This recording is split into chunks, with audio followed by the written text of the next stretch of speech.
Facebook එක හැමත් ඇනම භීෂණය වගේ mister kottu අවුඩ්ලට් කිහිපයකටම අපිත් ගොඩ වැදිලා තියෙන නිසා මේ සම්බන්ධව යම් අදහසක් අපිට දාන්න හිතුන. ඔයගොල්ලොත් මිස්ට කොත්තු එකට ගිහිල්ලා තියෙනවා නම් ඒකේ වැඩ කරන ගොඩක් අයගේ පෙනුම දැක්කහම ඒගොල්ලන්ගේ සමාජ පසුබිම ඒගොල්ලන්ගේ ක්වොලිටිස් මොන වගේද කියලා අපිට යම් අදහසක් ගන්න පුළුවන්. ඔය වගේ ප්‍රයිස් එකකට ඔය වගේ අය තමයි ගන්න පුළුවන් වෙන්නේ බොහෝ වෙලාවට.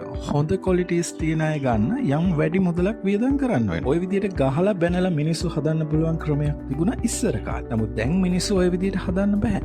ඔකට වෙනම ක්‍රම තියෙනවා. මිස්ටර් කොත්තු බ්‍රෑන්ඩ් එකක් විදිහට ලංකාවේ ප්‍රසිද්ධ කරගත්තට ලේබර් මැනේජ්මන්ට් කියන සබ්ජෙක්ට් එක එයාට තාම ටච් වෙලා නැහැ. මොකද එයාගේ අවුට්ලට් වල ස්ටාෆ් එක අපි යන සැරේට වෙනස් වෙලා. මිස්ටර් කොත්තු එකේ වැඩ කරපු කෙනෙක් ඉන්නවා නම් එයා අපිට පණී මේකට.